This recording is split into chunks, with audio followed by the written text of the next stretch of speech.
Okay, so here we're going to do a normal stress problem. This one's pretty straightforward. This is problem 117. This is one of the fundamental problems. It's on page 38 in Hibbeler. So the problem is here we have this beam. We can ignore the weight of this. It has a linear distributed loading on there. And then it's suspended by these two bars, AB and CD. And it gives the cross-sectional areas of both of those. They're 10 and 15 millimeters squared, respectively. Okay, so this is a design problem. What it wants you to do is find W, all right? W being the peak force in the distributed load, such that the normal stresses, the average normal stresses in AB or DC does not exceed 300 kilopascals, okay?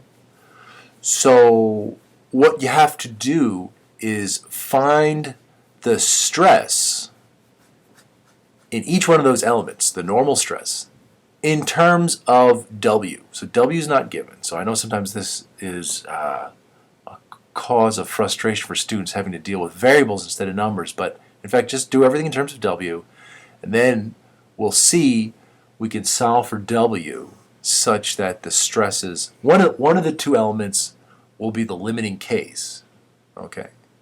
And then that's the one that we have to make sure does not exceed 300 kilopascals.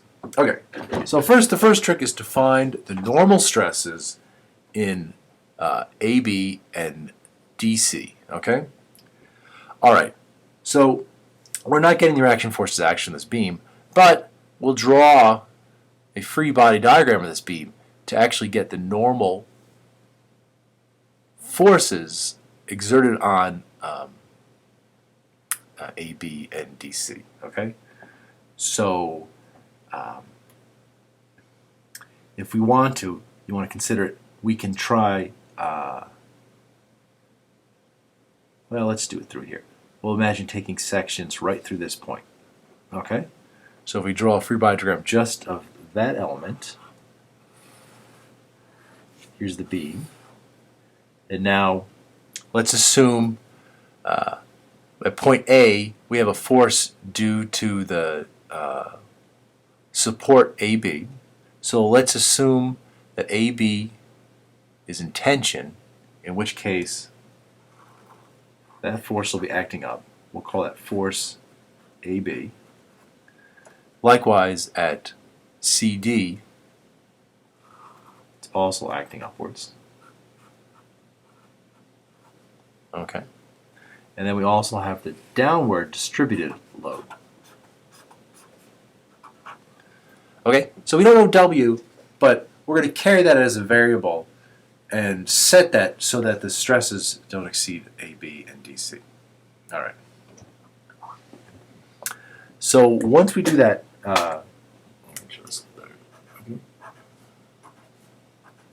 we can do the free body diagrams on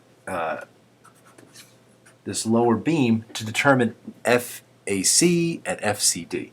Now those, if we look at a free body diagram just of, say, element AB, the equal and opposite force, obviously, this is FAB, and then upwards you'd have the opposing force FAB. Likewise with CD as well. So this reaction force here is actually going to be the normal force in AB, all right? And if we assume this to be in tension, right, positive, and if we assume this to be positive in tension, then if we get FAB to be a positive value, then this is in fact in tension, and obviously it will be in tension. Okay, so let's do this. Let's first actually replace, let's redraw the free body diagram. We'll do the equivalent force of the distributed load. So this will be a point force that acts at the 1/3 point from the maximal end. So this is going to be 2 meters, and this will be 4 meters, okay? And then the magnitude of this force, we'll call it P, is going to be the area underneath this load triangle, which is 1/2 W times this length, and the length is 6 meters. Okay, so that's going to be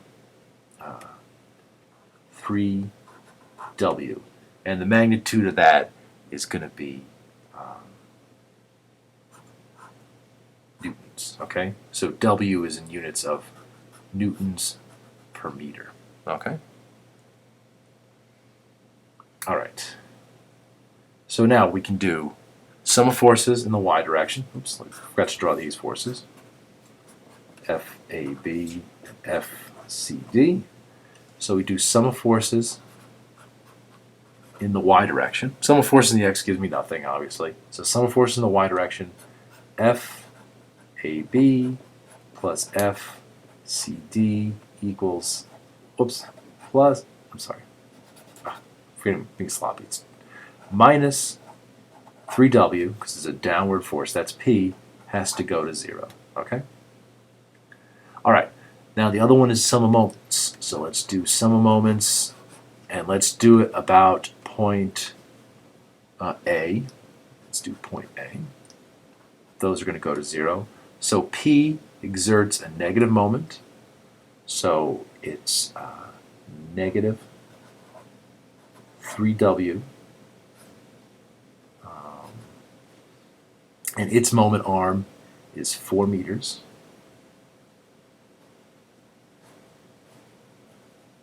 I should put my units in here.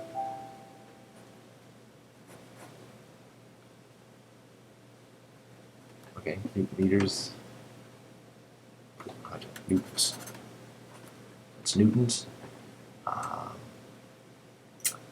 Okay, 4 is the arm, and then FCD exerts a positive moment. That's plus FCD, and its moment arm is going to be 6 meters. Okay? And that has to equal 0. Okay? So from that equation, I can actually get FCD. This one will give me that FCD is equal to 3 times 4 over 6 W, and that's going to be in newtons, okay?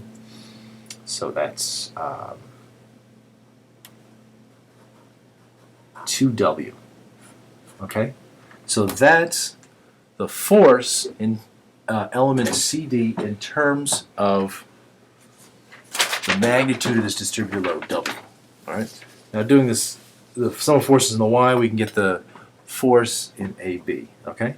So using the sum of forces in the Y, this one, we get FAB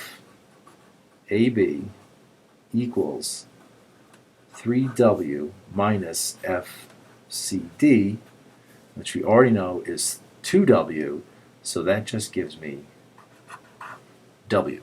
All right? So the force in AB is half of the force in CD. So those are the forces. But the problem is to find the normal stress. So to get the normal stress, let's call the normal stress in CD. This is the average normal stress in CD.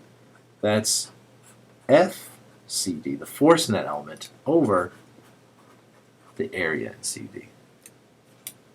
And likewise, the normal stress in AB is the force in AB over the area AB. Okay, so this one, and now we'll get this in terms of W, so that'll allow us to get the stresses limited by that 300 kilopascal stress condition. Okay, so force CD is 2W, and that's in newtons, over AC, that's the area in AC, well, I'm sorry, AB, CD, excuse me, which is up here. That's the 15 millimeters squared. So just be careful of the units here because we got millimeters and newtons. And then this one, so that gives me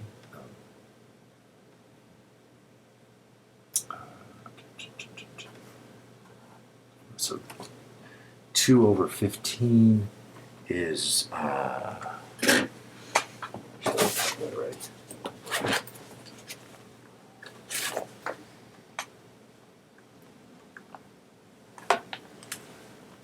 0.133 times W, and that's going to be in newtons per millimeter squared, which is the same as kilopascal.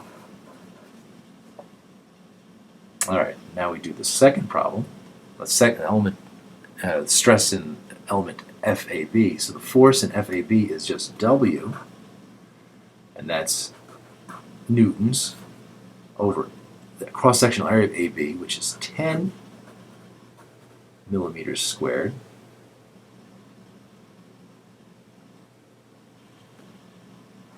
which is 0.1 W. And I should say, I don't have any kilopascals. It should be actually, megapascals. I'm sorry, megapascals, because millimeter is 10 to the minus third. You square it, it's 10 to the minus 6 divided, that makes it a megapascal. So I'm sorry, off by order of 3 magnitude. All right, but that's it. So these are the stresses in megapascals in terms of W. So we could write them in terms of kilopascals. Move it over by 3. So this gives you 133 W kilopascals, and this one is 100 W kilopascals. Okay? So now when I look at this, obviously the limiting case is going to be the normal stress in element CD, because it's going to always be higher, right? For a given W, it's always going to be higher. So that's the one that's going to limit our design. That's going to limit the value of W. So we know now that, the other way you can think of it is more mathematically. The maximum of sigma CD, sigma AB must be less than or equal to 300 kilopascals. Okay, and so for that situation, we know that the one that's going to limit it is this quantity, right? So we have to set it such that 133 kilonewtons, 133 times W kilopascals has to be less than or equal to 300 kilopascals. Okay, so that means the maximum value of W is going to be W equal to 300 over 133. Okay? And so that gives me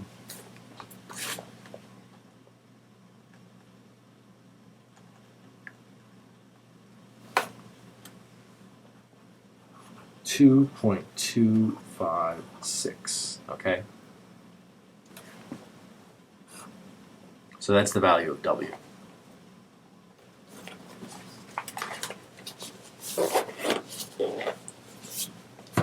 Right, so that's going to be newtons. Okay?